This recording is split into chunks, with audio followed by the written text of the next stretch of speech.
नमस्कार, आप देख रहे हैं क्लीन न्यूज यूपी और मैं हूं आपके साथ वैशाली वर्मा। जानेंगे उत्तर प्रदेश से जुड़ी 10 फटाफट बड़ी खबरें। इससे पहले आप न्यूज को किस जिले से देख रहे हैं हमें कमेंट के माध्यम से जरूर बताएं। योगी की बुलडोजर को चुनौती देने वाले अवैध कब्जाधारियों के खिलाफ होगा मुकदमा। दौरा माफी में सरकारी जमीन पर अवैध कब्जे के खिलाफ प्रशासन ने सख्ती शुरू कर दी है। क्षेत्रीय लेखपाल ने 2 कब्जेधारकों के खिलाफ कवाड़सी थाने में तहरीर दी है। दैनिक जागरण की खबर के बाद कोल तहसील की टीम जांच के लिए मौके पर पहुंची थी। इसमें कब्जे की पुष्टि हुई। 2 लोगों के खिलाफ कवाड़सी थाने में तहरीर देकर जमीन कब्जाने का आरोप लगाया गया है।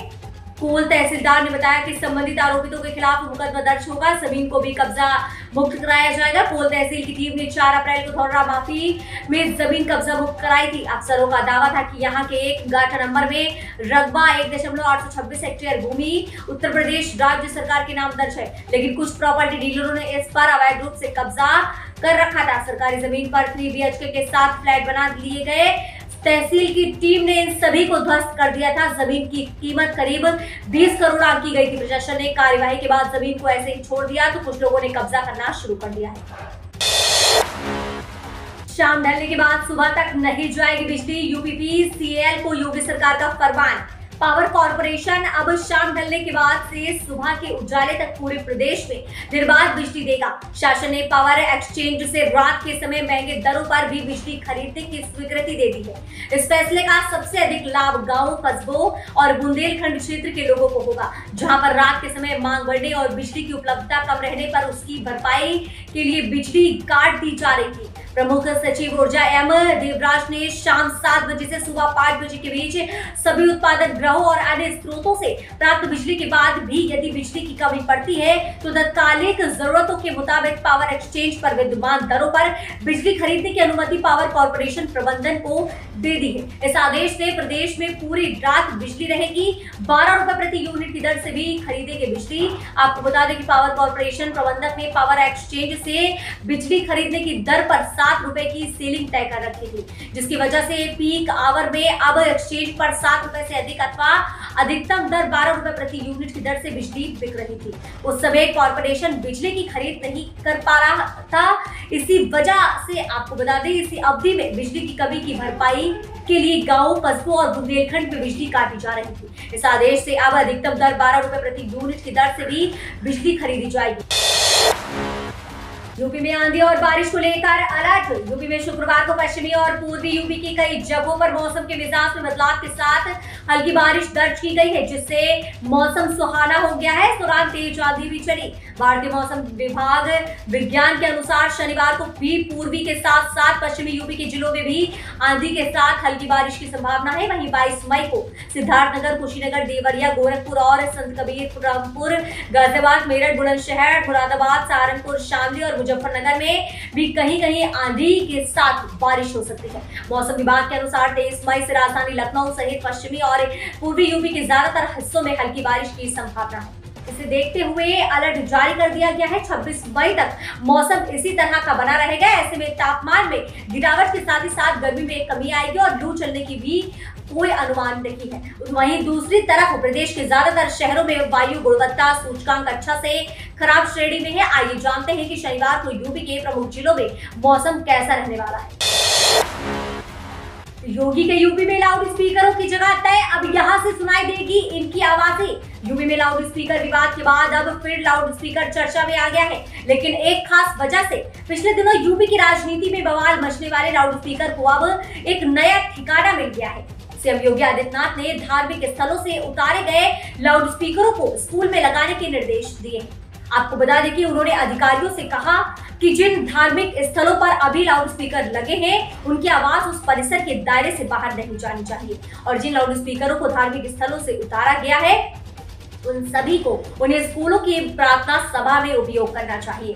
सीएम के अनुसार लाउड स्पीकर का इस्तेमाल अन्य जगहों की अपेक्षा स्कूलों में बेहतर तरीके से हो सकता है। जो लाउड स्पीकर लोगों ने हटवाए हैं उन्हें पास के स्कूलों में पहुंचाने का काम करें। आपको बता दें कि सीएम योगी ने कहा कि लाउड स्पीकर उतारने, आवाज कम करने का काम हमने सौहार्द के साथ करके सभी के सामने एक मिसाल पेश की है। यदि भविष्य में फिर से लाउड स्पीकर लगाने या तेज आवाज में बचने की शिकायत प्राप्त हुई तो संबंधित सर्किल के अधिकारी, पुलिस अधिकारी, डिप्टी कलेक्टर एवं अन्य अधिकारियों को जवाबदेही तय की जाएगी। दिल्ली से यूपी तक आज फिर महंगी हुई सीएनजी। वाहन ईंधन पर महंगाई की मार के चलते गाड़ी चलाना महंगा होता जा रहा है। राष्ट्रीय राजधानी देश से लेकर यूपी तक देश के कई शहरों में कंप्रेस्ड नेचुरल गैस यानी सीएनजी के दाम बढ़ गए हैं। दिल्ली एनसीआर में सीएनजी गैस की कीमतों में 2 रुपए प्रति किलोग्राम की बढ़ोतरी हुई है। बढ़ी हुई कीमतें आज 21 मई 2022 की सुबह 6 बजे से लागू हो गई है। राष्ट्रीय राजधानी दिल्ली में अब सीएनजी गैस 75.61 रुपए प्रति किलोग्राम पहुंच गई है। आपको बता दें कि सीएनजी की कीमतों में बीते 6 दिनों में दूसरी बार इजाफा हुआ है। इससे पहले 15 मई को ही दिल्ली में सीएनजी के दाम 2 रुपए प्रति किलो बढ़ाए गए थे। नोएडा, ग्रेटर नोएडा और गाजियाबाद की बात करें तो यहाँ सीएनजी गैस की खुदरा कीमत 78.17 रुपए प्रति किलो है। वहीं मुजफ्फरनगर, मेरठ और शामली में सीएनजी गैस की कीमत 82.84 रुपए प्रति किलोग्राम है, जबकि गुरुग्राम में सीएनजी का रेट अब 83.94 रुपए प्रति किलो हो गया है। यूपी में मुफ्त राशन वितरण व्यवस्था में बदलाव। अब राशन कार्ड धारकों को चावल ज्यादा और गेहूं कम मिलेगा। अपर खाद्य आयुक्त अनिल कुमार दुबे ने यह जानकारी दी है कि इस वर्ष न्यूनतम समर्थन मूल्य पर गेहूं की सरकारी खरीद में आए जबरदस्त गिरावट को देखते हुए खाद्यान्न वितरण व्यवस्था में ये बदलाव किया गया है। आपको बता दें, NFASA के तहत अभी तक पात्र गृहस्थी राशन कार्ड धारकों को प्रति यूनिट पर 3 किलो गेहूं और 2 किलो चावल दिया जाता था। वहीं अंत्योदय कार्ड धारकों को प्रति कार्ड पर 20 किलो गेहूं और 15 किलो चावल दाल दिए जाने की व्यवस्था थी। गौरतलब है कि प्रधानमंत्री गरीब कल्याण अन्न योजना के तहत उत्तर प्रदेश में मई से सितंबर तक के लिए किए जाने वाले खाद्यान्न वितरण में केंद्र ने राशन कार्ड धारकों को प्रति यूनिट पर 5 किलो चावल देने का निर्देश दिया है। शहर में पहली बार निजी अस्पताल में हुआ कैंसर लीवर ट्रांसप्लांट। 11 मई को मिली ये कामयाबी। भारत में समय से अंगदान न मिलने के चलते हर साल 5 लाख लोगों के जीवन पर खतरा मंडरा रहा होता है। ऐसा इसलिए है कि दुनिया भर में भारत में अंगदान या शरीर दान की दर विश्व में सबसे कम है। इसका पीछे सबसे बड़ा कारण जागरूकता का अभाव होना है। ये कहना था कि लखनऊ के अपोलो मेडिक्स हॉस्पिटल के MD डॉक्टर मयंक सोमानी का बीते 11 मई को लखनऊ के इस निजी अस्पताल में पहला कैंसर लीवर ट्रांसप्लांट किया गया है। इस दौरान 48 घंटे के भीतर अस्पताल में 4 ट्रांसप्लांट किए गए हैं। शुक्रवार को अस्पताल के MD doctor Mayank Somani organ transplant के मुद्दे पर लखनऊ में बोल रहे थे। केंद्रीय स्वास्थ्य मंत्रालय के अनुसार हर साल लगभग 2 लाख व्यक्ति किडनी फेलियर की जद में आते हैं, जबकि महज 6000 को ट्रांसप्लांट के लिए किडनी मिल पाती है। इस तरह हर साल 2 लाख रोगियों की मृत्यु लीवर फेल होने या लीवर कैंसर से होती है, जिनमें से लगभग 10 से 15% को समय पर लीवर ट्रांसप्लांट कर बचाया जा सकता है। गोरखपुर से जाने वाली 12 ट्रेनें फिर हुई कैंसिल। ट्रेनों से यात्रा करने वाले यात्रियों के लिए बेहद काम की खबर है। गोंडा जंक्शन की यार्ड रिमॉडलिंग का काम चल रहा है, यानी आपको बता दें यहाँ प्री नॉन इंटरलॉकिंग और नॉन इंटरलॉकिंग काम होने के कारण इस रूट पर ब्लॉक लिया गया है।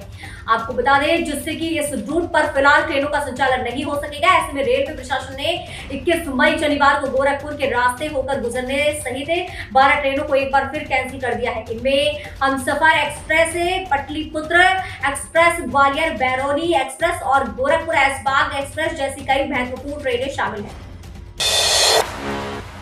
प्रधानमंत्री रोजगार सृजन योजना के तहत नर्मदापुरम में दी जा रही सुविधा अनुदान भी मिलेगा। अगर आप स्वरोजगार के साथ ही दूसरों को काम देना चाहते हैं तो प्रधानमंत्री रोजगार सृजन योजना के तहत 25 लाख रुपए तक का लोन बैंक से ले सकते हैं। सरकार युवाओं को व्यवसाय के लिए 5 लाख से 25 लाख रुपए तक लोन देगी। प्रधानमंत्री रोजगार सृजन कार्यक्रम अंतर्गत उद्योग एवं सेवा क्षेत्र में ग्रामीण एवं शहरी दोनों क्षेत्रों में व्यवसाय के लिए लोन मिलेगा।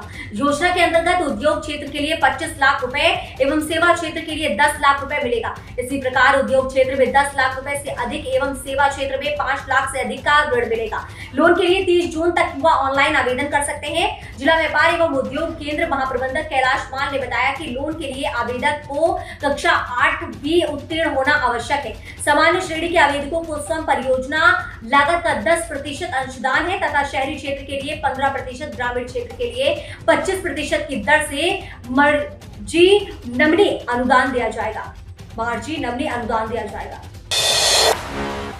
केंद्रीय कर्मचारियों की सैलरी में फिर बढ़ोतरी के आसार, अगस्त में महंगाई भत्ता होगा इतना। लाखों केंद्रीय कर्मचारियों और पेंशनर्स के लिए एक खबर है। दरअसल केंद्रीय कर्मचारियों की सैलरी और पेंशन भोगियों का पेंशन एक बार फिर बढ़ने वाली है। केंद्रीय कर्मचारियों और पेंशनर्स के महंगाई भत्ते और महंगाई राहत में इसे एक बार फिर 4% तक की बढ़ोतरी के आसार जताए जा रहे हैं। अगर सब कुछ ठीक रहा तो ये बढ़ोतरी अगस्त महीने में लागू हो जाएगी। दरअसल all India consumer price index से मार्च के जारी आंकड़े में 1 अंक की बढ़ोतरी दर्ज की गई है। ऐसे में एक बार फिर महंगाई भत्ता बढ़ना तय माना जा रहा है। संभावना जताई जा रही है कि कर्मचारियों का जुलाई अगस्त में महंगाई भत्ता महंगाई राहत में 4% तक की बढ़ोतरी हो सकती है। अगर ऐसा होता है तो कर्मचारियों और पेंशन भोगियों का डीए और डीआर 34 से बढ़कर 38% हो जाएगा। महंगाई भत्ता 38% हो सकता है। तो ये रही आज की 10 फटाफट बड़ी खबरें। न्यूज अगर आपको पसंद आई हो तो वीडियो को लाइक, शेयर और हमारे चैनल क्लीन न्यूज यूपी को सब्सक्राइब करके बेल आइकन को प्रेस करना बिल्कुल ना भूलें।